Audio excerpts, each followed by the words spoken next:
Bonsoir à toutes et à tous. C'est votre équipe préférée, 60 millions de procureurs.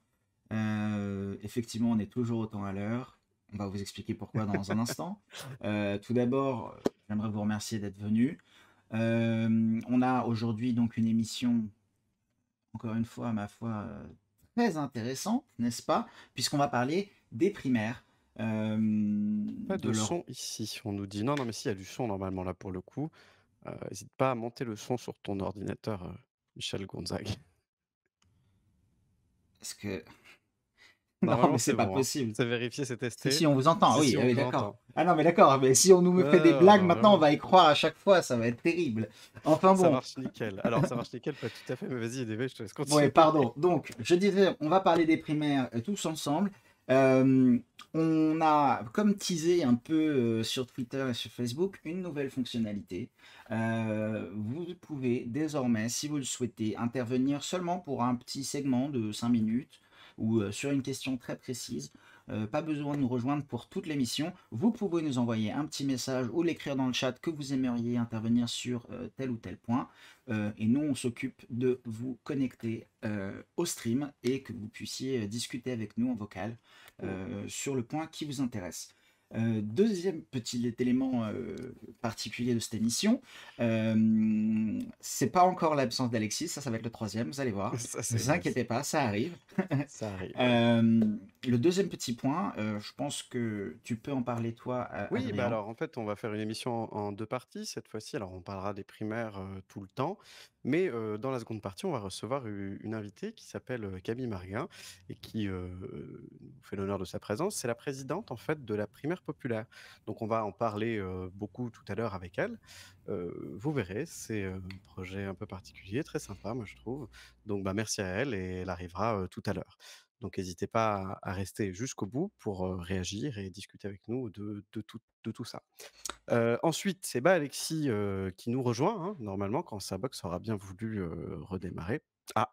Ah, je crois Ouais, que ça arrive. je pense que c'est bon. Attention, est-ce que tu veux nous rejoindre, Alexis, En at en attendant, bonjour à tout le monde, hein. Bonjour Captain Rob, dans 2 secondes, toujours de bonne Alexis, deux humeur. secondes. Je vais Bonjour t'intégrer. Dieu Bio, Tu vas bonjour pouvoir saluer Whisky tout le the monde. Witty. On est content de vous retrouver évidemment et normalement, la magie de la technique ferait qu'Alexis arrivera dans quelques secondes. Non, eh ben non, il n'est pas là. Pourquoi il n'est pas là? Nous on l'entend, mais ça arrivait. Ah, attention. Voilà, C'est bon? Alexis. Ça marche? Est-ce que c'est bon? Je crois que oui. Bah, il fallait bien avoir le Ah, problème technique du miracle! jour, mais là, ça vient de ma connexion qui a décidé de nous lâcher, de me lâcher à peu près à une Salut colle. Il était Nico. 20h58, non? Oui, c'est ça, à Non, peu non, à près. pile, je dirais, à Ouais, voilà, ouais. 21:00, Donc, ouais, ouais, un truc, salut à tous, salut à toutes et bienvenue. Et merci de votre patience. Je peux vous embêter dans notre présentation, mais je vous en prie, bah, on fait Bah, un petit tour, reprenez. hein, ma ouais, on a foi, fait le petit tour, effectivement. ouais, Ouais. ouais, ouais. Ok, donc On va te laisser la parole maintenant que tu es revenu, c'est on a parfait. expliqué un peu la Et bah, nouveauté de la journée. qu'on allait parler des primaires, qui pouvait intervenir, qu'on Ok. allait, OK, recevoir. suivez-nous sur les réseaux sociaux et puis on va commencer.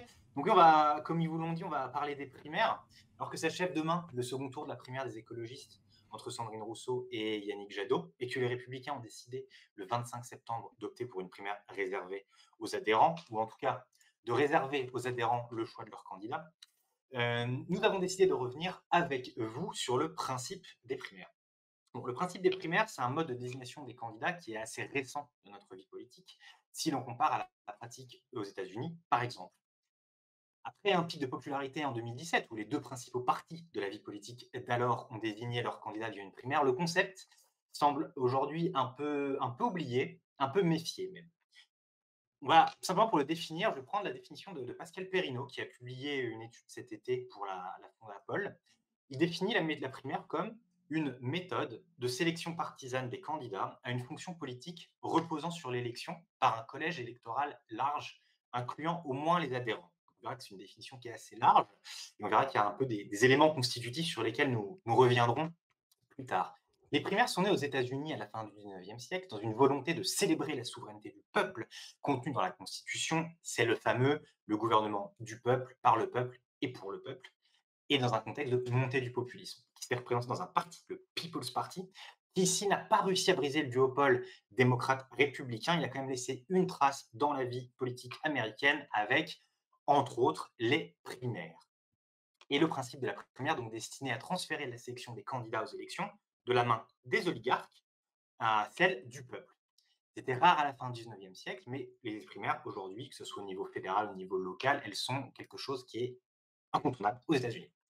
Il est un peu délicat de savoir en France quand exactement les partis, en tout cas en Europe, les partis ont décidé de céder au charme des primaires.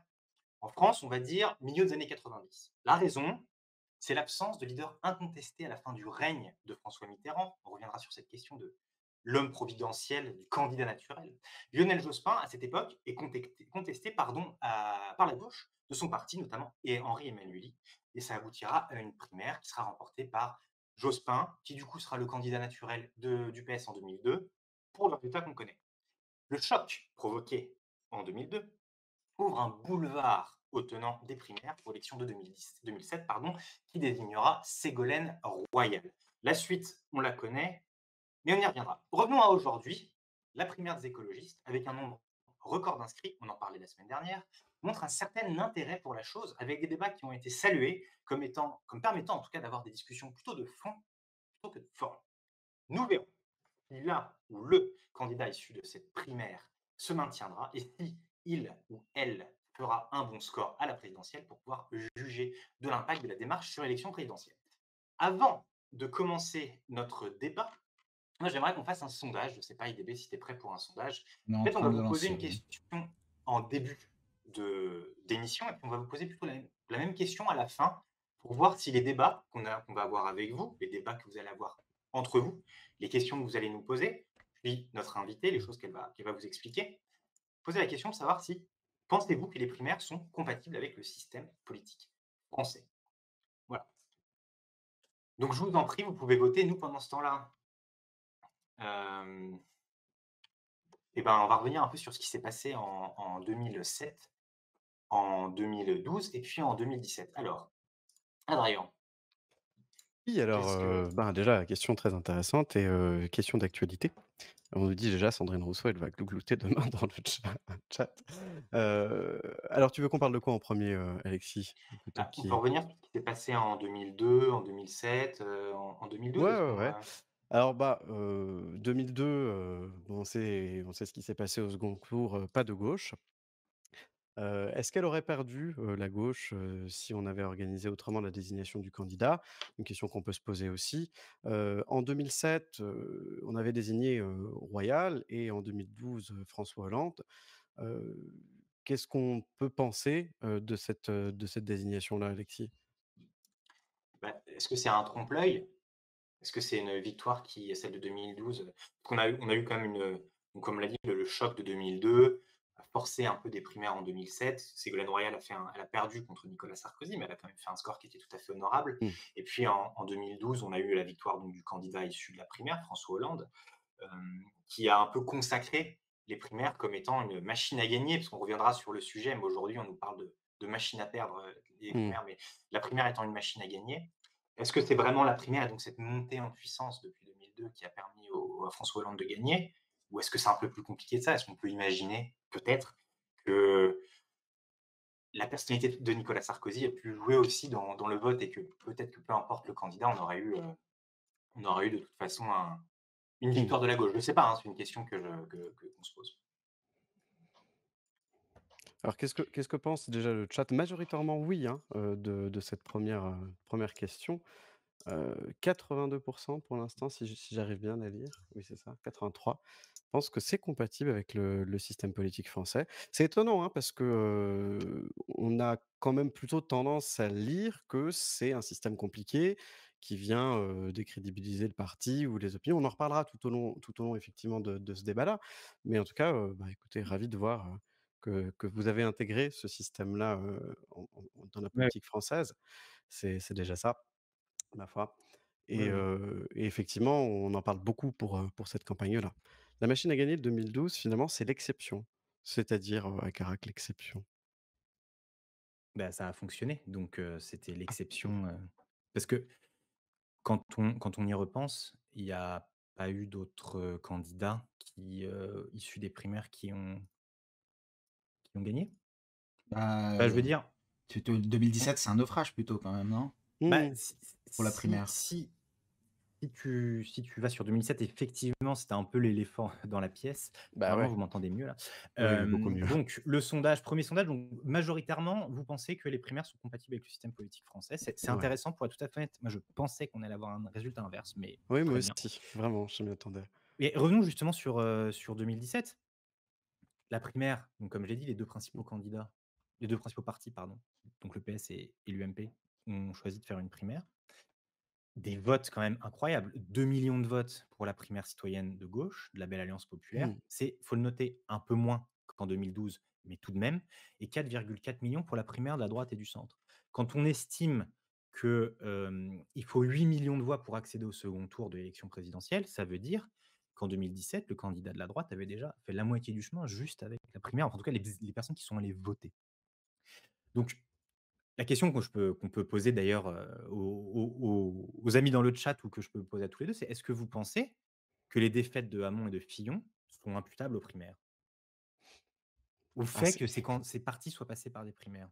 c'est une vaste question et quelque part, quand on regarde, Benoît Hamon, on a, un candidat qui est sorti, qui n'était pas du tout consensuel.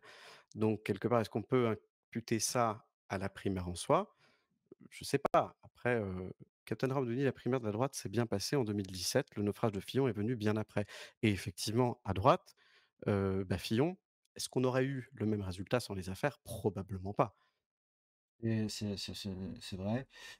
Pour moi, ça tourne. Il y a 3 points critiques en fait dans cette question. C'est le premier pour moi, c'est est-ce que la primaire, en fait, au-delà du sondage, la primaire nécessite que tu ailles voter. Donc effectivement, quand tu as des gens qui s'expriment envers le candidat, comme tu dis, il a la moitié du chemin pour le candidat de droite. Évidemment, ça veut dire que c'est des gens qui sont prêts à voter et s'ils ont voté aux primaires, il est fort probable qu'ils vont voter à l'élection principale. Donc ça, c'est le premier point, je pense. Donc c'est plus indicatif, si tu veux, le chiffre lui-même de mobilisation que le sondage. Mmh. Le deuxième élément, c'est, comme l'a dit Adrien, le consensus. C'est-à-dire que est-ce que tu sors clair gagnant de la primaire? Est-ce que, au final, les gens vont jouer le jeu de la primaire? C'est-à-dire que est-ce que les gens qui ont voté à la primaire vont ensuite forcément se rallier derrière le candidat parce que ton candidat préféré s'est prêté au jeu de la primaire? Et ça débouche pour moi sur le troisième point critique, qui lui est beaucoup plus fort, je pense, pour la gauche en 2017. Euh, c'est ce que font les autres membres du parti et les autres têtes pensantes ou figures principales de ce vote et de son résultat et ce qu'ils appellent à faire ensuite. On pense Mmh. notamment à un certain Monsieur Valls, euh, Justement. voilà, qui en 2017, je pense, n'a pas vraiment aidé Hamon dans son comportement. Je pense qu'on Ah, peut aller plus loin même lui dans le lui jugement. et François de Rugy également qui n'ont pas respecté leur engagement du coup de se mettre derrière le gagnant de la primaire. On nous dit Yakarak nous dit: «Fillon et Oui, Hamon étaient trop justement. extrêmes» dans avec des guillemets dans leur camp pour espérer rassembler l'ensemble des Français. Je Heu, Autant mmh. Hamon peut-être, même si on peut être en désaccord, mais Fillon, je suis peut-être un peu moins d'accord. Tu voulais dire, un truc, Alexis? Ça montre, ce que dit Akarac, ça montre aussi, quelque chose, par rapport à pour qui on vote pendant la primaire et on peut regarder si en 2016 et 2017 et aux États-Unis l'année dernière, c'est Ouais, qu'en fait, plus on est sûr de l'issue du scrutin, oui. plus on vote extrême. Je m'explique rapidement. La gauche, je caricature, était sûre de perdre, donc elle a voté pour un candidat du cœur. La droite était sûre de gagner, donc elle a voté pour un candidat du cœur, qui était un peu extrême dans les 2 cas. Aux États-Unis, Joe Biden, il était pas du tout sûr de gagner parce que 6 mois avant l'élection présidentielle, on se demandait encore qu'est-ce qui allait se passer et les démocrates ont choisi à la primaire le candidat le plus consensuel, en fait. Donc je sais pas si Fillon était vraiment trop extrême, mais on observe quand même un facteur assez intéressant et juste pour rebondir aussi sur ce que disait, IDB, c'est ce qui est intéressant de voir, c'est qu'en fait, à gauche, en 2017, c'est le concept même de la primaire qui a été mis à mal. Quand tu parles de Ah Rugy et de de fou. Valls, c'est c'est pas simplement le fait qu'il y ait eu une primaire aussi, c'est le fait que derrière, il y a eu aucun respect pour le résultat de la primaire. Ah ouais, complètement, c'est Alors, Léolio22 nous dit parce que Fillon n'était pas forcément considéré comme candidat naturel de la droite. En fait, Fillon a bénéficié d'une primaire ouverte à tous les Français, mais il a été torpillé par son affaire. Donc la question, c'est simplement, Fillon est-ce que s'il avait été désigné par son parti en tant que candidat naturel, est-ce qu'il aurait été élu président? Fillon, via la primaire, sans les affaires, est-ce qu'il aurait été élu président? On ne peut pas non plus extrapoler pendant des heures parce qu'on n'en sait rien, mais la question mérite d'être posée. Kemokato rebondit, nous dit Fillon pardon, avait un programme très libéral et éloigné du centrisme, mondialisation heureuse entre guillemets de Juppé. Comme Hamon, Fillon était très en marge du centre de gravité d'une élection présidentielle qui valorise la modération, à Carac valide. Alors ouais, mais est-ce que vraiment, encore une fois, hein, l'argument est là, sans les affaires, Fillon avait pas toutes ses chances d'aller au second tour? Ben, on peut pas, on saura jamais, mais quelque part, tout le monde le pensait en tout cas. Enfin, beaucoup de gens. Voilà. Une question sur les États-Unis aussi. 3 ou 4 candidats à la présidentielle versus une grosse dizaine en France. C'est ça la différence sur la réussite des primaires entre les 2 pays, non? Il y a beaucoup de choses, notamment déjà aux Mmh. États-Unis, les primaires, c'est un processus qui est régulé par les lois de chaque État, alors qu'en France, on pourrait y revenir, mais c'est régulé par, le droit privé de l'association, qui est le parti politique, donc c'est pas du tout la même chose. Et en France, on a et c'est peut-être le moment d'en parler, c'est que ça a été dit dans le chat, le vainqueur de la présidentielle de 2017, il n'était pas issu des primaires. Mmh. La personne qui était au 2e tour n'était pas issue des primaires. Si on évoque 2022, on y reviendra, mais les favoris aujourd'hui, en tout cas les candidats les mieux implantés dans l'espace médiatique, peut-être parce que les primaires n'ont pas eu lieu, mais ce sont des candidats qui ne sont pas issus des primaires. Donc, est-ce que peut-être que la question aussi vaut de se dire, est-ce que si on a certains candidats issus des primaires, ça marche? Certains candidats pas issus des primaires, ça fonctionne? Voilà. Est-ce qu'il faut que tout le monde soit issu des primaires? Personne soit issu des primaires? Qu'est-ce que vous en pensez? Est-ce qu'on peut avoir un système, Ouais, ouais, mixte, ouais. en fait? C'est particulier parce que en même temps, OK, les primaires du Parti socialiste, on les a vues, on a vu ce que ça a donné et notamment la dernière qui a été dramatique à la fois pour l'exercice même et pour le parti, qui a fait un score, ridicule, derrière. Mais quelque part, elles sont aujourd'hui, on a des plus petits partis qui se réapproprient la primaire comme un outil, un peu démocratique et à ce compte-là, on pourrait, le voir un peu autrement. On pourrait imaginer, même le faire un peu autrement, mais on en reparlera un peu plus tard, je pense. Je pense que Mister Millefeuille, pense que Fillon, sans les affaires, il aurait accédé au second tour. S Voilà. Bah, ouais, c'est dur de refaire le passé, mais franchement, Et refaire le passé à Chirac nous dit en 2007, c'était pas mal la façon dont Royal a été traité par oui. DSK et Fabius. Et d'ailleurs, c'était pas mal la façon dont Royal a été traité récemment sur les élections sénatoriales. Mais c'est un autre débat dont on ne parlera pas ce Mmh. soir. Michel Gonzague, ce que je voulais dire, c'est que les primaires aux US donnent un vrai élan compte tenu du faible nombre de candidats lors de l'élection in fine. C'est un vrai tour de chauffe. Et il y a une différence en fait aussi, c'est que les États-Unis, c'est donc chaque État, vous savez, c'est commence par l'Iowa et puis on continue, il y a le Super Tuesday, il y a toutes ces choses. Déjà, par exemple, à l'Iowa, c'est pas un primaire, c'est un caucus. Bon, on va pas rentrer dans les détails, mais c'est un peu Mmh. différent. Mais imaginez en France, si on avait ce même type de donc au début, les Républicains, on a 20 candidats, on va voter au début en Champagne-Ardenne, enfin bon, les nouvelles régions, au Grand Est, pardon.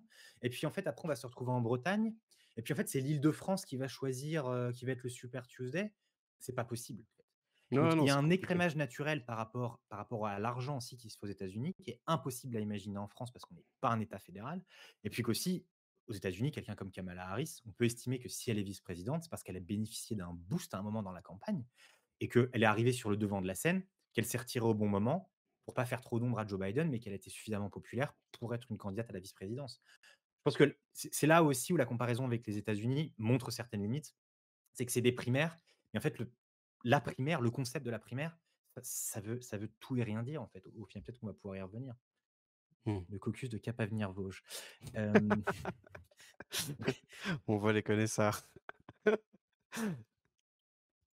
On peut peut-être poser une autre question, hein. Du coup, est-ce que vous pensez, vous, dans le chat, que les défaites de Hamon et de Fillon peuvent être vraiment imputées à cet exercice de oui, la parce que primaire? peut-être pour permettre de faire une sorte de compte rendu de ce mini débat qu'on a eu. Mais, le système américain, de toute façon, incompatible avec les principes républicains. Montebourg l'avait proposé pour la première de 2017, les principes républicains français. Mais, si tu veux, nous en dire plus, Camocato, on serait ravis de te lire ou, de t'entendre même, parce que je vous rappelle que vous pouvez venir, parler avec nous. Tout à fait. N'hésitez pas. Hem, IDB, tu chaud pour lancer le petit sondage? Un instant. Non, je lance en cours. Tita, tita, tita, tita. Il faut me le transmettre, s'il vous plaît, messieurs. Tout à fait. Donc, Je crois qu'en plus, on va bientôt arriver à la au pause. moment que tout le monde attend. Oui, tout à Ouais. fait. Peut-être On essaie pendant d'accueillir pendant notre ce temps-là, invité. peut-être, jusqu'au on va simplement rapidement, parce qu'on a dit que les primaires, ça voulait tout et rien dire. Hem, Peut-être rapidement, les éléments Oui, constitutifs d'une primaire, parce que c'est vrai ouais, qu'il ouais, ouais, ouais, avant y a de beaucoup de choses. débattre. Si tu veux commencer peut-être, Adrien ou? Bah non, non, vas-y, en vrai, je crois que tu étais chaud sur ce sujet. En fait, il y a 2 choses rapidement. C'est, la différence déjà, une primaire, on parle d'une primaire à quoi? Nous, là, aujourd'hui, on parle que d'une primaire électorale, donc c'est-à-dire Mmh. une primaire à une élection. Parce il peut y avoir une primaire partisane dans certains pays, on fait une primaire pour décider de qui sera le chef du parti ça a tout son intérêt dans les régimes parlementaires. Parce que si on pense au Royaume-Uni, peut-être le chef du parti, c'est celui qui va devenir Premier ministre si le parti gagne les élections législatives. Nous, en France, les chefs de parti sont pas élus comme ça et puis de toute façon, si on regarde depuis quelque temps, depuis en tout cas surtout depuis la défaite de Sarkozy à la primaire de 2016, les chefs de parti sont plus vraiment des présidentiables. Laurent Wauquiez avait essayé aussi un petit peu, ça marche pas. À gauche, Olivier Faure, bon. Ouais, c'est Heu, clair. Très simplement, il y a on peut donc genre pour reprendre ce que disait Pascal Perrineau dans son étude, il y a 4 types de, un monde de filles, d'accord. On peut dire que la primaire, on peut la diviser en 4 types de structures pour voir en fait comment elle est. C'est déjà, tout d'abord, est-ce que c'est une, primaire, qui est ouverte ou une primaire qui est fermée? Donc c'est-à-dire ça, c'est le système de vote, en fait. Le système de vote, c'est qui a le droit de voter? Qui, peut se présenter? Est-ce que c'est un vote direct ou indirect? Là, vous allez me dire: «Mais oui, mais les primaires, elles sont toujours directes». Mais en fait, non, parce qu'aux États-Unis, c'est des primaires indirectes. On vote pour des super délégués qui, derrière, vont aller décider d'un candidat. Ils disent: «Oui, mais ils ont un mandat impératif». Oui, ils ont un mandat impératif, mais il y a certains pays, enfin certains États, pardon, dans lesquels, eh ben, il y a des plusieurs tours et au second tour, ils ont plus de mandat impératif. Donc en fait, on va pas trop rentrer dans les détails parce que je pense que là, dans notre deuxième partie, on aura l'occasion de parler un peu Oh que de oui. tous ces concepts mais c'est vraiment pour voir que le principe de la primaire est très, très, très, très large et que en fait, pour conclure peut-être ce point-là, ce qu'a décidé LR hier, de faire uniquement Ouais. voter les adhérents pour désigner le candidat à l'élection, bah, c'est une primaire. On nous dit dans les Ouais, médias que complètement. LR refuse les primaires, mais en fait non. Oui, oui, non, mais c'est pour que Xavier Bertrand garde la face et puis on a une désignation d'un candidat par les adhérents. Alors c'est une primaire fermée, certes, mais une primaire. Je suis bien d'accord. Je veux pas trop spoiler, mais comme nous avons quelqu'un que nous avons envie de faire, intervenir et participer avec vous, peut-être qu'on va Tout faire à une fait. rapide pause et puis on revient? Une petite pause de 5 minutes et Voilà. nous revenons. À tout de suite. À tout de suite. Rebonsoir, on est de retour. Oui, c'était une longue pause. On est pire que TF1, on sait, on est désolé. Je Voilà. Mais promis qu'un jour on mettra de la pub. voilà. Et promis qu'on mettra de la vraie pub parce qu'apparemment ça manque à certains. Sur Tout à ce, fait. je laisse la place à Adrien pour vous Eh présenter ben notre oui, invité. bienvenue à toi, Camille Marguin. Tu es coprésidente de la Primaire populaire, qui a pour objet, et là je vous cite, de permettre aux citoyens et citoyennes de faire émerger une candidature de rassemblement gagnante autour d'un projet écologique, démocratique et social. Vaste programme, diraient certains. Alors est-ce que tu peux nous en parler un peu plus?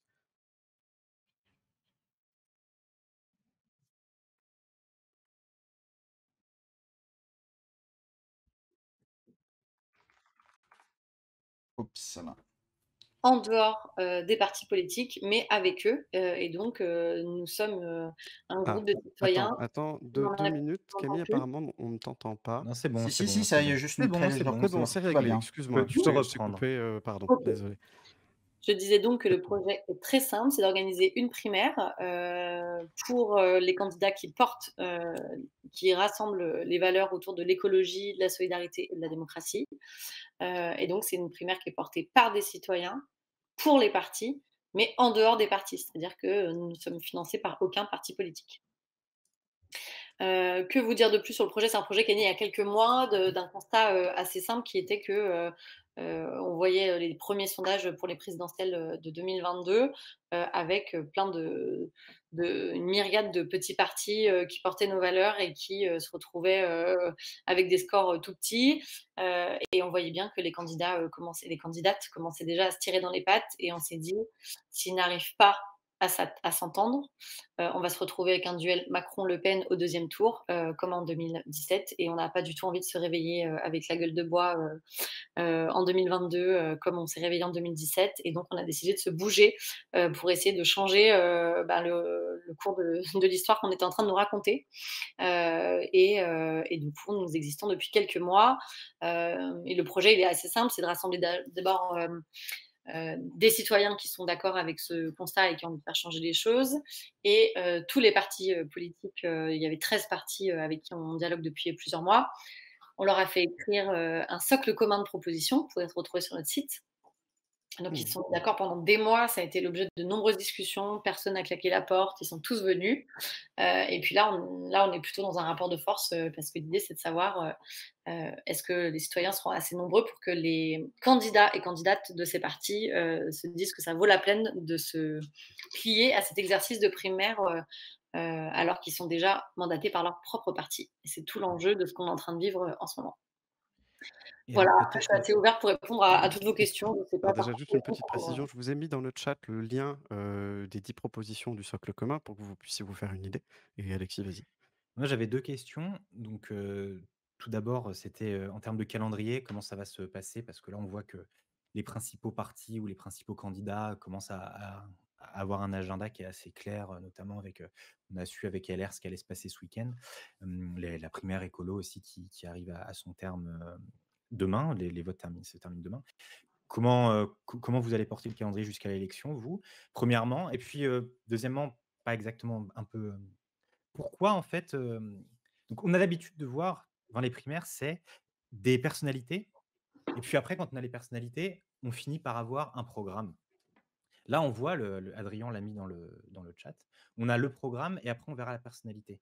Est-ce que tu as pas peur, je vais pas dire de l'effet, PS, 2017, c'est-à-dire qu'une fois que la personne aura été, désignée, elles se disent pas: «Bon, bah, finalement la proposition numéro 8, moi j'en veux pas, quoi». Comment on s'assure que finalement, le principe même de la primaire, populaire, survive à l'épreuve du vote? Alors déjà, pour te répondre sur le calendrier, l'enjeu, c'est évidemment d'avoir un candidat désigné, bien en amont des élections. Ça sert à rien qu'on apporte le nom d'un candidat en mars 2022, ça sera beaucoup trop tard. Mmh. Donc nous, on a lancé le mouvement citoyen, l'association, en mai, avant l'été. On a commencé à récolter quelques signatures. Ensuite, le 11 juillet, on a lancé une phase de parrainage. En fait, le concept est simple, c'est de se dire, donc on a mis sur la plateforme tous les candidats qui étaient déjà candidats et candidates pour les élections présidentielles. Euh, Alors, tous ceux pour de gauche, hein, parce que moi, j'ai pas trouvé Éric Zemmour, par évidemment. exemple. C'est ce que je Pas vu. Ah bon, on n'a pas mis François. Ah non, non, donc tous ceux qui, en effet, sont en accord avec les valeurs du socle commun qu'on a mis sur la table. Donc oui, plutôt des candidats de gauche écolo. Pour la primaire écolo, enfin pour le parti LV par exemple, on a mis les 4, les 5 ensuite qui étaient candidats pour la primaire. Voilà, pour dire comment ça fonctionne. Et puis ensuite, on enlèvera les autres. Bref. Donc on a mis les candidats et puis après on a dit aux citoyens et citoyennes, peut-être que vous avez envie de changer de tête. En fait, nous on met les idées d'abord et ça rejoint ta deuxième question. Et peut-être que vous avez envie que le pape, pour ne pas le citer parce qu'il n'est pas du tout sur la plateforme, porte le projet politique du socle commun. Je cite personne exprès parce que je ne peux Oui, pas. bien sûr. Et donc l'idée, c'est qu'on peut mettre, vous pouvez mettre votre tante, votre cousin, et puis des personnalités que vous avez envie de voir, des personnages publics, des acteurs, etc. Donc c'est comme ça que des personnalités de la société civile émergent sur la plateforme. À partir de 500 noms, une fois que vous êtes cité 500 fois, vous apparaissez sur la plateforme. C'est comme ça que Jean-Marc Jancovici, qui est climatologue connu, s'est retrouvé sur la plateforme. Lui, il n'a rien dit. Donc pour l'instant, c'est sans le consentement des candidats et Oui. candidates. Oui, parce que c'est assez bien fait finalement. On voit d'ailleurs même que vous avez ajouté des badges sur les portraits des candidats, avec ceux qui sont candidats à la présidentielle affirmés, Exactement. et ceux qui sont, vous avez un petit badge candidat primaire populaire. Alors ça veut dire quoi? Ça veut dire qu'ils ont donné leur accord, eux, pour participer à votre projet?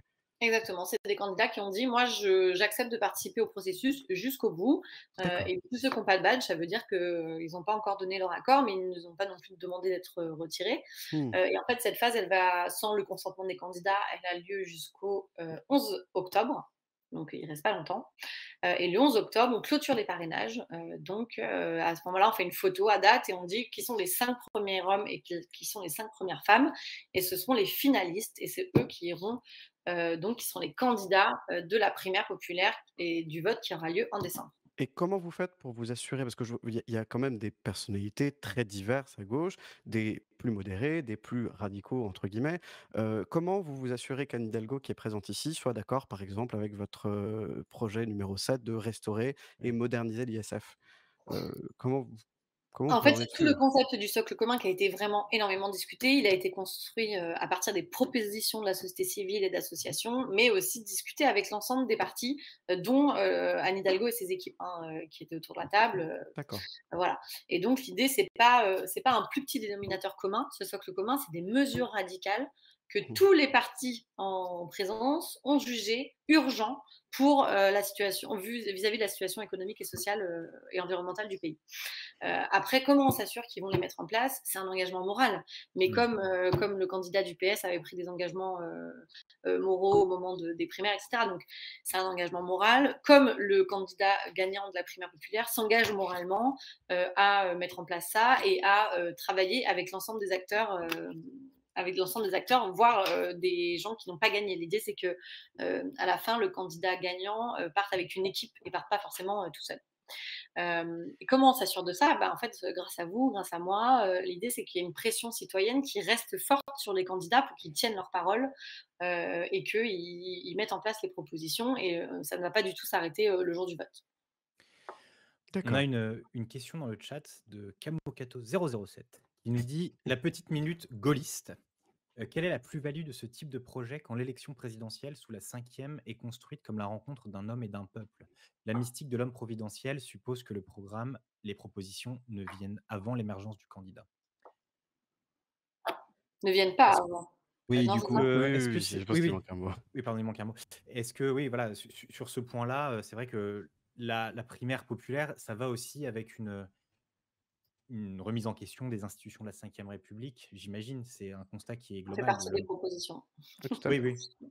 oui. En effet, nous, on part plutôt du constat qu'il y a beaucoup d'électeurs et d'électrices qui sont dégoûtés du système politique. Il y a un ras-le-bol qui est exacerbé à chaque élection avec le taux d'abstention qui augmente. Et donc, nous, on essaie d'inventer quelque chose de nouveau. Et en effet, c'est pas complètement compatible avec le système gaulliste dans lequel on évolue. Euh, Après, on essaie de renverser les règles. Pour l'instant, on joue avec les règles qui existent. Et le but, c'est que la personne qu'on va désigner et qui va gagner en 2022 renverse la table ensuite. Pour l'instant, on joue avec les règles qu'on nous donne. On aime souvent dire au sein de l'équipe que clairement, la primaire, c'est le pire des systèmes à l'exclusion de tous les autres, hein, pour ne pas citer notre ami qui parlait de la démocratie, donc Churchill. Mais en fait, on a beaucoup réfléchi, on a retourné ça dans tous les sens. On s'est dit, en fait, à date, si on veut essayer de faire quelque chose, c'est la seule solution pour y arriver. De toute façon, les partis n'arriveront pas à se mettre d'accord. Il faut une pression citoyenne. Et quand on a imaginé ça, on s'est tout de suite dit, il faut mettre les propositions en premier, puisque sinon, c'est des concours d'ego, de base de données, on est plus nombreux, etc. Non, en fait, ce qui compte, c'est qu'est-ce qu'il faut changer en France dans les prochaines années. Et le but, c'est qu'on a un candidat qui arrive à porter ça.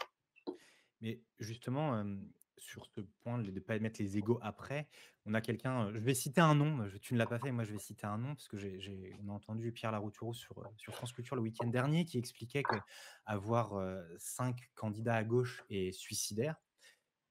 Et il a tout à fait raison parce que c'est vrai que si on regarde aujourd'hui ce que disent les sondages, on a des candidats qui sont tous entre 4 et 11 et ça suffit de toute façon pas à passer, la barre N'oublie du pas premier tour. Montebourg, il est à 2. Pardon, Montebourg est à 2, donc Montebourg à 2, Hidalgo à Il 4. doit Enfin être bon, si fier d'être dans le sondage. Ouais. Oui. c'est quand même pas terrible.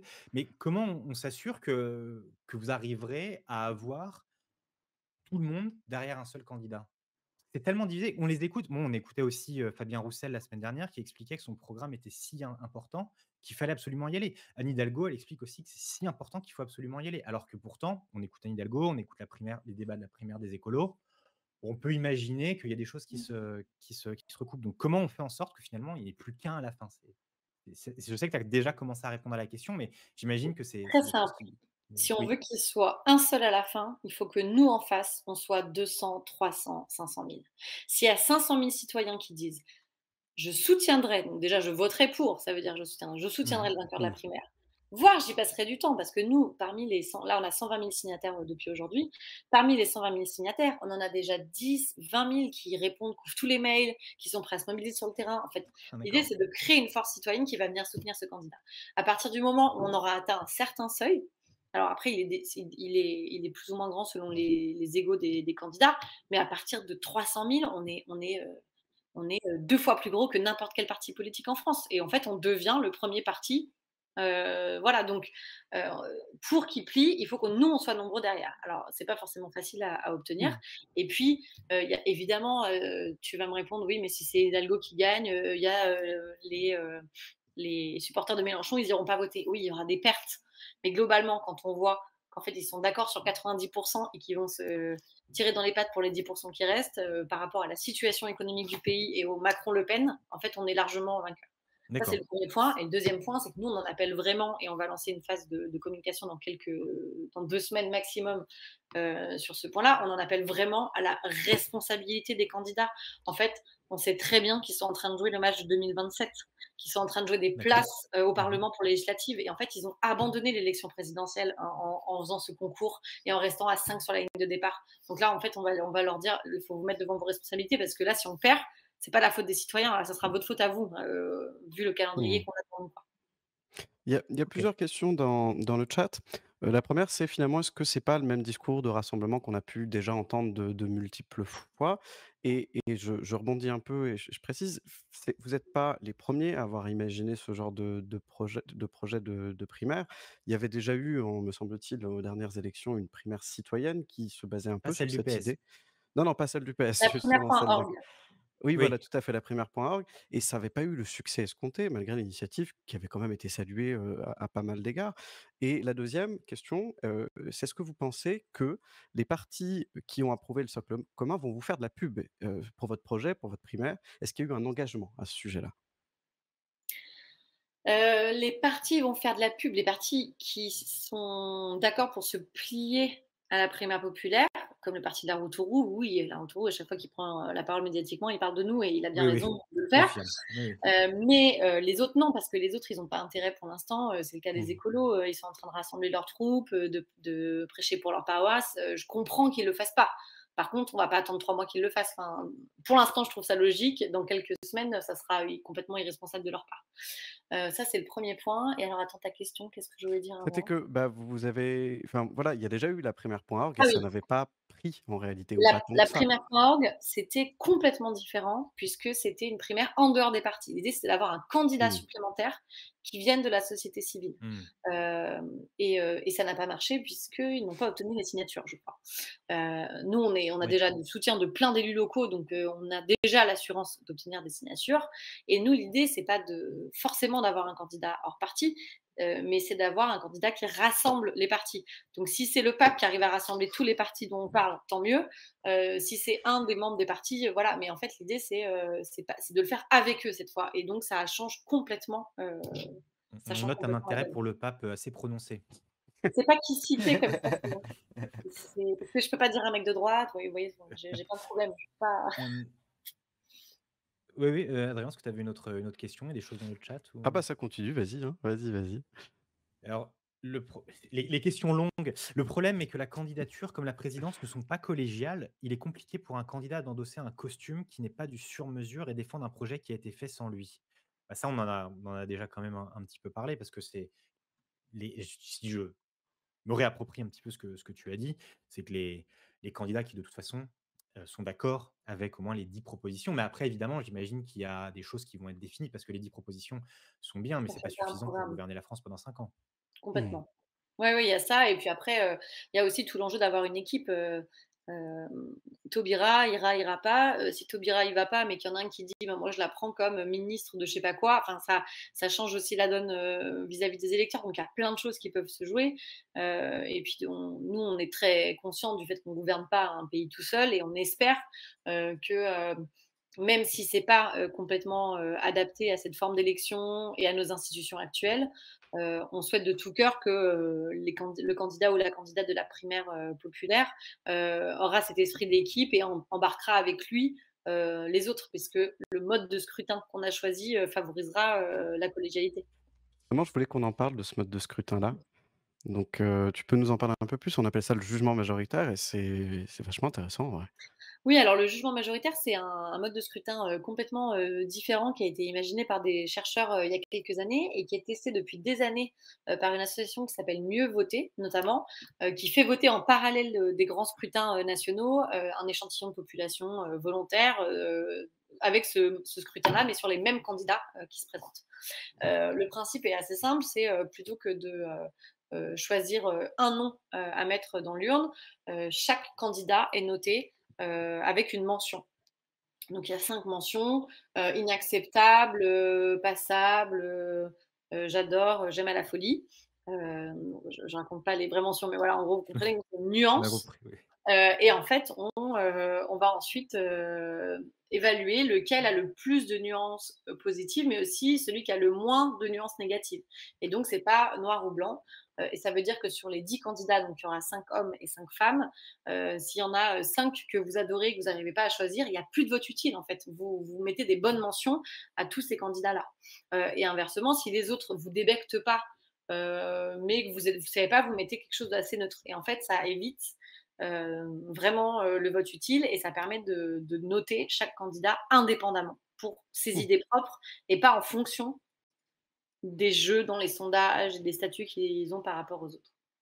Oui, mais c'est vrai que, bon, éviter le vote utile, bah, c'est parfait parce qu'on en parle tellement du vote utile. Enfin, en tout cas, il y a beaucoup de gens qui estiment, et j'en fais partie, que c'est un problème dans cette cinquième République. Mais vous y êtes soumis au scrutin de la cinquième République. Comment on fait pour dépasser ça? Moi, je veux bien qu'on propose une sixième République, mais vous allez devoir vous faire élire sous la cinquième.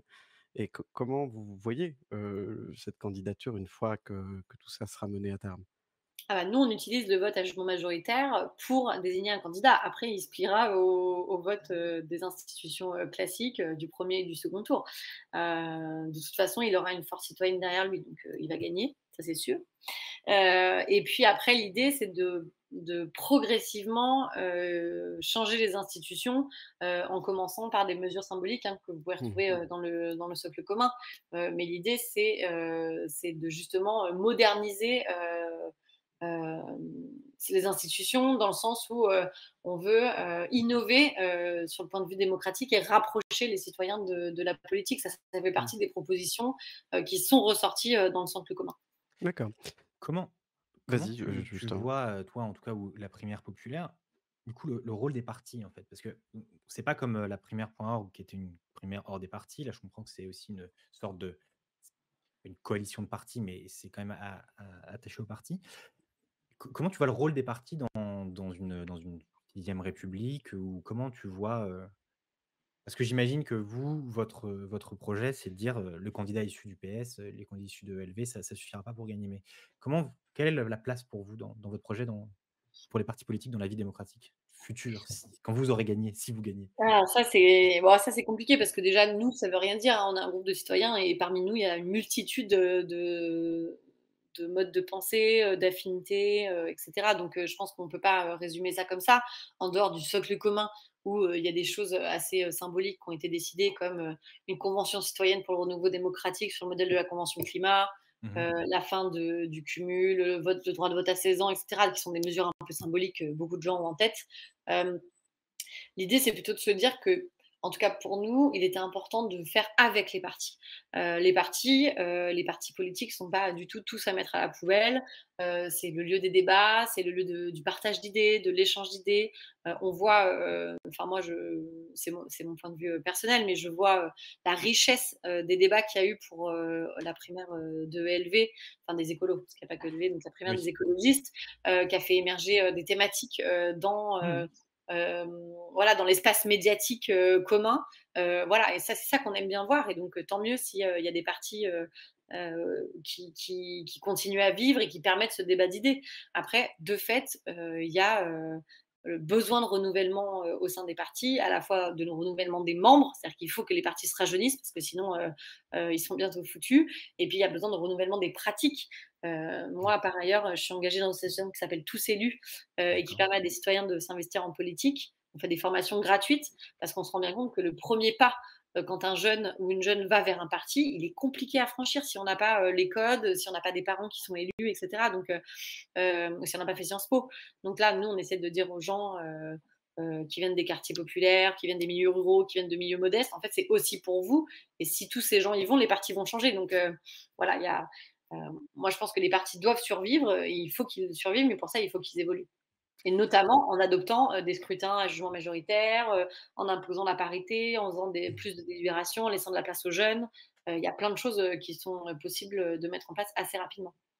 On a deux questions dans le chat. Alors, une qui revient un tout petit peu en arrière, mais je vais quand même me permettre de te la poser. Au sujet du mode de scrutin, est-ce qu'il y a dans le personnel politique des individus qui défendent ou qui proposent aujourd'hui la mise en place d'un scrutin différent, en tout cas d'un scrutin qui pourrait s'adapter ou s'assimiler à celui-ci? Et enfin, Kamokato007 nous redemande Encore lui. pourquoi rien dans les 10 propositions sur certains des sujets qui inquiètent le plus des Français, d'après les sondages, c'est-à-dire la sécurité et l'immigration. Or, revaloriser le métier de policier. Ces thèmes pourtant tiennent le haut du pavé avec l'écologie dans les médias. Je comprends pas exactement la première question, c'est changer le mode du scrutin présidentiel une fois au pouvoir. Ouais, je pense, hein, Eh ben, là, l'idée, c'est plutôt de s'en référer aux citoyens avec cette convention citoyenne sur le renouveau démocratique en disant, en demandant à des citoyens de réfléchir pendant des semaines et pas, Mmh. voilà, juste des petites mesures, même si c'est pas du tout une petite mesure de changer le mode de scrutin, mais l'idée, c'est de réfléchir ensemble à qu'est-ce qui va pouvoir permettre à plus de citoyens de s'investir dans la vie politique. Et ce qui a été mis en avant dans le socle commun, donc ce qui est important pour les acteurs politiques de l'arc écolo-humaniste, c'est rééquilibrer les pouvoirs entre le président et le Parlement et de sortir de cette monarchie présidentielle, quoi. Et la deuxième question, Sur parce les que j'ai pas, thèmes. Ouais, pourquoi rien sur la sécurité et l'immigration dans vos propositions? parce qu'on est parti en tout cas des enjeux d'inégalité sociale, de l'environnement, enfin défense de l'environnement et le renouveau démocratique, et qu'en fait on a balayé à la fois les sujets sur lesquels il y avait des urgences à agir, hein, comme le climat, et puis les sujets qui étaient importants pour les partis qui étaient autour de la table. Donc Mmh. après il y a des thèmes qui sont ressortis et pas d'autres, quoi. L'idée c'est que c'est pas un programme présidentiel de socle commun. C'est des choses Mmh. Oui, voilà, oui. c'est comment dire, donc un socle de propositions qui permet d'identifier les valeurs sur lesquelles on évolue et de rejeter certains candidats et certains électeurs, parce que et les candidats de la primaire populaire et les votants vont devoir signer ce socle commun, et en fait c'est là-dessus qu'on est d'accord. Et On il n'y a a. pas juste oh pardon, vas-y Alexis. Non, Vas-y, non, vas-y. si tu veux moi, c'est sur un autre sujet, donc si tu Oui, veux. non, je rebondis juste vite fait, il n'y a pas justement des valeurs communes à la gauche, non pas dans, enfin, par rapport à ces sujets-là, ne serait-ce que par opposition à ce qu'on peut beaucoup entendre ailleurs? Ah, tu parles sur la sécurité, Ouais, etc. ou l'immigration par exemple, sur le Non, droit d'asile, Sûrement. plein de Alors, choses. j'avoue que moi, personnellement, j'ai pas assisté aux discussions et il y a beaucoup de choses qui ont été tenues secrètes parce que c'est aussi la tambouille des Mmh. partis. Peut-être qu'il y a eu des discussions et que personne s'est mis d'accord. Peut-être que sur les questions de sécurité, les partis de gauche sont pas d'accord et donc c'est le vainqueur de la primaire qui, du D'accord, coup, qui orientera décidera. d'une manière ou d'une autre. Ça peut Mmh. être pareil sur les thèmes du nucléaire, pour parler des sujets qui fâchent, sur le thème de Ouais, la oui. libéralisation des sans-papiers, sur le thème de l'Europe. En fait, évidemment que la gauche, quand on parle de la gauche, ben, la gauche n'est pas uniforme et les candidats et candidates ne sont pas d'accord sur tout. Et en fait, c'est aussi pour ça qu'on fait une primaire, c'est pour départager et voir où est-ce que les citoyens ont envie de mettre leur énergie, dans quelle candidature, quoi. On a 2 questions coup sur coup sur, en tout cas, c'est un peu l'implication des citoyens. Captain Rob nous demande pourquoi une convention citoyenne et pas un référendum, et quelqu'un d'autre nous demande la plupart des candidats sont pour les référendums. Bon, les référendums dans l'histoire de la Ve République, depuis 2005, c'est un peu compliqué. Mais justement, pourquoi ne pas réhabiliter le référendum plutôt que la convention citoyenne? En fait, je sais pas si vous avez pu suivre, hein, la Convention citoyenne pour le climat. L'idée, c'est de réunir, des citoyens tirés au sort, donc représentatifs de la population française, et leur poser une question, leur dire, voilà, là, ça va pas, donc là, c'est la question de la démocratie et surtout de l'équilibre des pouvoirs, président-parlement. Hem Et eux, en fait, ils vont monter en compétence sur ces sujets-là, ils vont entendre des experts, ils vont faire des recherches et ils vont faire des propositions. Peut-être que dans leurs propositions, sera proposé un référendum, ou peut-être qu'ils vont faire, je ne sais pas, 30 propositions et que le président dira, pour que ces propositions soient acceptées, on fait un référendum. Donc, le fait de faire une convention citoyenne n'exclut pas du tout l'usage d'un référendum. Et Et ensuite, il y a aussi la question du RIC, hein, oui. qui est sur le devant de la scène depuis les Gilets jaunes.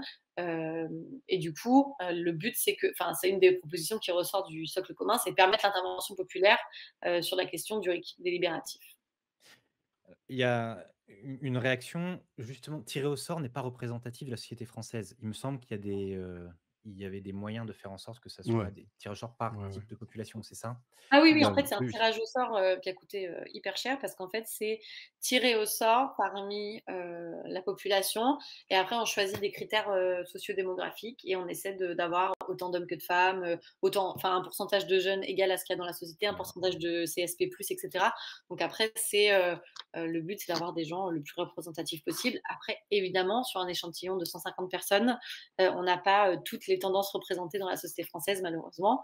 Mais on l'a vu avec la Convention citoyenne pour le climat, c'est des débats d'une grande richesse, des gens qui mettent vraiment leur ego de côté, parce qu'en fait, ils ont pas de paroisse derrière eux, ils n'ont pas de parti, ils n'ont pas de groupe d'intérêt.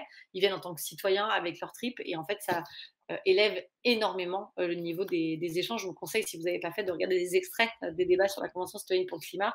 C'est un exercice démocratique inouï dans l'histoire des démocraties modernes. C'est un exercice démocratique inouï. Alors 2 choses, il semble que le gouvernement a bien aimé l'exercice, puisque ils nous font la même chose sur l'avenir de l'Europe. Ils nous font des conférences citoyennes sur l'avenir de l'Europe par les régions là, il me semble que c'était le week-end dernier et ce week-end-là, donc le président de la République, semble avoir pris, ce mode de consultation des Français comme quelque chose de positif et de pertinent. Cependant, la Convention citoyenne pour le climat, c'est quand même une déception. On Ah avait eu bah, un engagement voilà. politique pour une reprise alors je ne veux pas dire de bêtises, mais la majorité des thèmes. Et en fait, la loi climat est un peu décevante. Comment on s'assure derrière, finalement, que la voix des citoyens elle est bien écoutée, quoi? Bah, là, on peut parler, enfin voilà, on peut parler de manipulation, hein. Il a dit qu'il allait, reprendre les propositions sans filtre, et puis à la fin, il s'est accordé 2 jokers, puis à la fin, il a vidé Oui, complètement c'est la ça. loi climat, de sa substance, sous la pression des lobbies, hein. Il n'est pas tout seul, malheureusement dans cette histoire, mais comment on s'assure? Bah, comment on s'assure? Par la pression citoyenne. La Convention citoyenne pour le climat, elle a péché comment dire? Heu, Ce qui était bien, c'est que c'était des inconnus, des gens comme vous et moi, sauf que derrière eux, ils n'avaient pas de communauté, ils n'avaient pas de lobby, ils n'avaient pas de pression enfin, ils n'existaient pas. Donc après, ils ont créé une association, et ils ont Mmh. essayé de faire de la communication pour que les citoyens aillent défendre les propositions. Mais comme initialement, le président avait dit qu'il le ferait, personne s'est attendu à ce qu'il le fasse pas. Donc en fait, c'est passé, comme une lettre à la poste. Il a fait demi-tour. Il y a quand même eu, des manifs et des mobilisations, hein, de tout l'écosystème climat. Mais voilà, le principe, c'est comme c'était des citoyens anonymes, ils n'ont pas la force de mobilisation que peuvent avoir des syndicats ou des partis dans d'autres négociations, quoi. Mmh. Heu, mais par contre, c'était un exercice démocratique inouï sur la construction des propositions, avec la prise en Ouais. compte de tous les enjeux sur des sujets hyper complexes.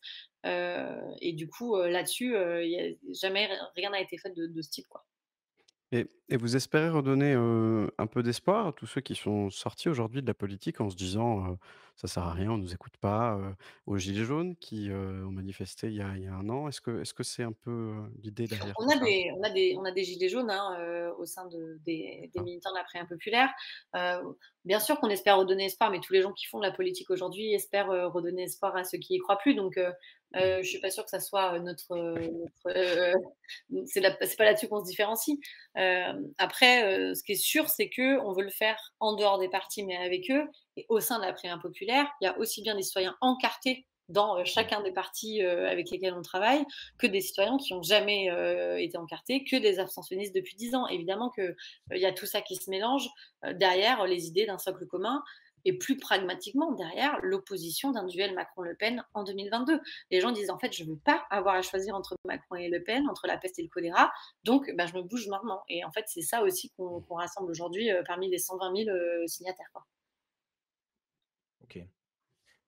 Hem, si on va bientôt conclure, mais si on parle un peu des candidats, qu'est-ce que c'est un candidat? Est-ce que vraiment la primaire, bon, je te pose la question, mais j'imagine que tu vas la répondre à la question, mais est-ce que c'est vraiment la primaire est vraiment le meilleur moyen de désigner un candidat? Est-ce que c'est le meilleur moyen de lui donner une légitimité? Parce qu'on peut imaginer qu'on a eu des candidats qui ont été nommés parce qu'ils étaient populaires. C'est ce qu'essayait de faire Xavier Bertrand. On a des candidats qui ont été nommés parce qu'ils avaient l'appui des élus. Pourquoi est-ce que la primaire est vraiment le moyen le plus légitime pour avoir un candidat à l'élection présidentielle? On parle d'élection présidentielle parce que bon, les élections locales, il peut y avoir des enjeux qui sont différents, mais en tout cas pour cette élection-là, pardon, pourquoi la primaire est vraiment le moyen le plus légitime? Bon, c'est pas le meilleur, mais c'est le moins pire. Oui, ça j'ai bien entendu, que tu as dit ça tout à l'heure, Mais mais pourquoi c'est le meilleur? Bah, nous, dans notre cas, c'est le meilleur puisque de toute façon, on est face à des partis qui sont d'accord sur 90% des propositions, mais qui ne sont pas prêts à s'entendre pour des raisons économiques, pour des raisons d'ego, etc. Mais il y a aussi pragmatiquement des raisons économiques, puisque s'ils ne vont pas jusqu'au bout, enfin, s'ils ne vont pas à l'élection présidentielle et qu'ils ne présentent pas des députés à l'Assemblée nationale, leur parti disparaissent. C'est le financement actuel de la démocratie. Je vous laisse acheter et lire le brillant livre de Julia Cagé sur ce sujet-là, qui dénonce le financement actuel de la démocratie française, qui est catastrophique pour la vitalité démocratique. Donc, en fait, s'ils n'y vont pas et qu'ils ne présentent pas de candidat, il y a des gros risques pour que les partis périclitent. Donc, en fait, ils ont tendance à vouloir y aller, etc. Si on n'organise pas nous-mêmes, citoyens, une primaire avec eux, en dehors de ces institutions qui sont les partis, en fait, il n'y a pas de chance qu'ils se mettent d'accord. Donc, en fait, c'est le seul, c'est le pire moyen, mais en fait, aujourd'hui, c'est le seul. On peut sinon commander des sondages jusqu'à la veille de l'élection et attendre qu'ils se désistent, ce qu'on fait depuis plusieurs élections présidentielles. Nous, on s'est dit, bah non, on va organiser un vote en amont pour qu'il y ait des débats, des échanges d'idées en amont entre les candidats, qu'ils apprennent à travailler ensemble, hein, c'est ce qui se fait autour du socle commun, et qu'ensuite, les citoyens aussi apprennent à travailler ensemble. Évidemment que les partisans de Mélenchon et les partisans d'Hidalgo, à Villeurbanne, à Lyon, là où j'habite, c'est pas les meilleurs copains. Bah ouais, mais là, en fait, il faut qu'ils arrivent à se mettre d'accord pour aller coller des affiches pour la primaire populaire, parce qu'en fait, sinon, ni l'un ni l'autre n'ira au second tour de l'élection présidentielle. ouais, bien sûr. Donc, on est aussi sur le terrain en train de faire un travail de fond pour allier les citoyens. Et donc, bah, sans cet exercice de primaire, ça n'aurait pas lieu. Donc, voilà la réponse. C'est pas le meilleur, mais c'est le seul système. Non, non, mais c'est intéressant. On observe, bon, en tout cas, on verra, mais parce que tu as parlé de sondages, on observe quand même qu'aujourd'hui, les sondages nous donnent des candidats en tête qui ne sont pas du tout issus des primaires. C'est même plutôt des modes de désignation de candidats qui sont très, très verticaux. Et quand on regarde si on prend l'élection allemande d'hier, alors faire des comparaisons entre les pays, c'est toujours un peu compliqué, mais les candidats de la CDU et du SPD n'ont pas été issus des primaires. Euh, les Verts, c'est une primaire, mais c'est une primaire fermée. Donc, le principe de la primaire aujourd'hui, est-ce qu'en France, est-ce que c'est la dernière chance des primaires? C'est justement, on parlait de l'étude de Pascal Perrineau en introduction, et lui dit, en fait, c'est make it or break it pour les primaires. C'est soit les primaires fonctionnent, donc c'est-à-dire un candidat fait un bon score, un candidat a été élu à la présidence de la République, et du coup, les primaires deviennent incontournables dans le paysage politique français. Mais si, alors je sais que vous, c'est ce que vous essayez d'éviter, si on a encore un duel Macron-Le Pen, est-ce que ça ne signifie pas que finalement, en fait, les primaires, on n'en verra plus jamais, quoi? Est-ce que c'est pour toi, c'est la dernière chance? Je sais qu'il y avait quelque chose, 2022 ou jamais, il me semble, c'est quelque chose comme ça. C'est le nom de Oui. l'association qui porte le projet, ouais. Oui, alors après, ce que tu dis est pas forcément faux, mais dans notre cas, c'est un peu différent puisque, je l'ai déjà dit 12 fois, mais c'est des primaires à l'extérieur des partis. Donc c'est pas pareil que d'organiser une Bien sûr. primaire avec tes militants dans ton parti, etc. Où là, ça fait un peu règlement de compte en famille et on lave son linge sale en public, comme on l'a vu au PS, qui a plutôt divisé le parti que l'unir. Après, deuxième point, l'idée que nous, on porte, c'est aussi le scrutin par jugement majoritaire évite un scrutin à deux tours avec entre les deux des familles qui s'affrontent, etc. Et on voit aujourd'hui sur les écolos, entre les deux tours, voilà, au premier tour, tout le monde était poli et là, c'est de moins en moins le cas. Ouais. Donc voilà, nous, on veut éviter ça avec le jugement majoritaire et l'idée qu'on fait partir une équipe, même s'il y a un vainqueur au final parce que c'est le scrutin présidentiel et qu'on sait comment ça fonctionne. Voilà, le but du jugement majoritaire, c'est d'arrondir un peu les angles. Et puis, l'idée du parrainage qui est aux mains des citoyens, ça sort aussi le truc des partis, c'est-à-dire que c'est pas les éléphants qui y vont, mais qu'il y a aussi des citoyens, des citoyennes qui peuvent émerger. Mais D'accord. en effet, si ça marche pas, est-ce que c'est la fin des primaires? Non, moi je pense que si ça marche pas cette fois-là, dans 5 ans, les partis ils rigoleront moins et ils nous écouteront plus tôt. On a quand même dans le chat beaucoup de personnes qui pensent que l'ego des personnes empêcherait l'émergence d'une seule candidature. On verra bien. On avait promis de pas être trop long parce qu'il est déjà tard. On va bientôt conclure. Peut-être est-ce qu'il y a un dernier mot, quelle dernière chose que tu souhaiterais dire, ajouter ou faire de la pub. Attends, Bah, il y a une dernière. Attends, il y a une dernière Une question. dernière Excuse-moi, question, Ah, dernière ouais. vas-y. minute. Est-ce que la primaire a déjà permis à un candidat d'accéder à la fonction suprême? François Hollande tient bien plus son élection de l'antisarkozysme que d'un élan post-primaire. Et les deux candidats 2017 n'ont pas été au second tour. Bah, voilà, là on retombe dans le Ouais. débat qu'on avait tout à l'heure. Peut-être Oui, qu'on va oui, pas tout à fait. reprendre ces questions-là, mais effectivement, on aurait pu en parler pendant des heures parce que c'est vrai qu'on aurait pu se poser la question de savoir si ça affaiblit les partis, ça renforce les partis, est-ce que c'est mieux de la démocratie directe? Voilà, il y avait beaucoup de choses à dire sur ce sujet, mais il est déjà 22h15, donc Camille, si tu souhaites un dernier mot de conclusion, je te laisse la parole. Comme ils font dans les débats, tu as une carte blanche. Bah, écoutez, déjà merci, de m'avoir, laissé la parole. C'était, intéressant de discuter de ça avec vous et vos questions étaient, très intéressantes. Moi, ce que j'ai envie de vous dire, c'est, que si, comme nous, vous avez peur, de vous réveiller en 2022 avec la gueule de bois, et un duel Macron-Le Pen, bah, c'est le moment de vous mobiliser. Alors évidemment, nous, on propose cette solution d'une primaire, organisée par les citoyens qui s'appelle la primaire populaire. Il y a déjà 120 000 citoyens qui l'ont rejoint. Ça prend 2 minutes sur le site, donc n'hésitez pas. Si c'est au sein d'un parti, parce qu'en fait, vous aimeriez bien voter pour ce candidat et que vous savez déjà, mais rejoignez le parti. En fait, adhérer à un parti, c'est pas compliqué, ça coûte pas cher. Voilà, c'est le moment. Et puis, n'hésitez pas à prendre la parole auprès de vos proches.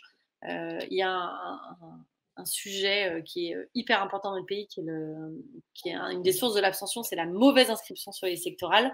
On est inscrit automatiquement, mais nous avons autour de nous plein de proches qui ne sont pas inscrits dans le bon bureau de vote et qui du coup ne vont pas aller voter parce qu'ils auront la flemme ou qu'ils iront manger chez Tati ou qu'il n'y a personne pour sa procuration.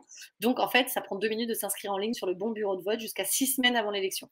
Donc voilà, ça c'est des points importants pour la vitalité démocratique. Il y a 15 millions d'électeurs qui ne vont pas voter à cause de ça. Et c'est énorme. Et donc, si ils viennent voter pour la primaire populaire, la gauche a gagné, on n'en parle plus. Et on verra ce qui se passe en mai-juin 2022. On sera là des milliers de citoyens pour les surveiller et suivre leurs engagements de près. Et alors, on peut vous suivre quelque part sur les réseaux sociaux, je suppose. On est sur tous les réseaux sociaux et puis de toute façon, d'ici une semaine, normalement, on sera sur tous vos postes de télé puisqu'on n'a pas du tout dit notre dernier mot en termes médiatiques. Donc, on est en train de préparer plein de belles choses. Mais voilà, si vous voulez aussi rentrer dans le vif du sujet et nous aider sur ce projet, n'hésitez pas. On a déjà 3000 bénévoles. Donc, primairepopulaire.fr, vous avez toutes les infos. Et on a aussi lancé une campagne de dons pour financer la plateforme de vote puisque nous ne sommes pas un parti. Il y a déjà 2500 citoyens qui nous ont aidés. Et voilà, n'hésitez pas. Si vous avez 10 € qui traînent, on prend. On nous demande dans le chat, est-ce que vous êtes même sur TikTok? C'est une vraie question. Ah, est-ce qu'on est sur TikTok? Franchement, je pense que oui, mais moi-même n'ayant pas TikTok, je ne peux pas vous le dire. Il y a des gens si jeunes sur votre chat? Bah, Cassimir, je sais que tu aimes non, beaucoup TikTok, donc tu peux c'est- vérifier et venir nous le dire en Vérifiez direct. sur Exactement, vérifiez, Voilà. puis dites-nous. Eh ben, écoutez, je pense qu'on arrive naturellement à la fin de ce petit moment passé ensemble. Donc, tout d'abord, merci à tout le monde d'être venu, bien évidemment. Merci à Camille d'avoir pris le temps de, Ouais, merci de, beaucoup. de Merci venir beaucoup. Merci présenter beaucoup. son projet. J'espère que ce format vous a plu. Voilà, un grand merci à Alexis et Adrien pour leur travail, bien Bah, évidemment. merci à toi. Oh oui, bien sûr. On Merci se les plaint, problèmes techniques ouais, qu'on avait en ouais. début d'émission, comme d'habitude. On se plaint, Pas les mêmes, pas les mêmes. on se plaint même dans le chat que je n'interviens pas assez. Bref, Ah, il veut pas tout faire, hein. non, Il bah veut pas tout effectivement, faire. c'est ça, c'est l'homme de l'ombre. En tout cas, merci à tous. On se donne rendez-vous pour un Oui, nouveau alors, stream la justement, semaine je vais prochaine. faire un petit point sur le Mais programme attendez, quand même breaking news, vous qui êtes sur arrive. Alors oui, TikTok. vous êtes sur TikTok, tout à fait. Voilà. Ouais, Donc, exact. Ça y est, c'est La confirmé. primaire populaire sur TikTok, incroyable. Ah ouais. Ouais, donc très rapidement quand même un petit point sur nos prochaines émissions. Le 4 octobre, on va refaire un quiz pour ceux que ça intéresse. Je sais que ça en intéresse quelques-uns. Le 11 octobre, le lundi d'après, on fera une émission sur le rôle des médias dans cette élection. Alors, on aura beaucoup de choses à dire, évidemment. On a déjà 2 invités qui se sont proposés d'intervenir. N'hésitez pas, encore une fois, vous savez, c'est votre émission, à venir sur les réseaux sociaux, sur notre adresse mail et nous demander, bah, moi aussi, j'aimerais bien pouvoir venir en parler. C'est ouvert à tout le monde et c'est important, en fait, que vous soyez là pour en parler. On n'est pas là pour donner notre avis, je vous le redis, hein. Le 18 octobre, ensuite, on va refaire un format retour sur l'actu comme on vous avait fait, la semaine dernière.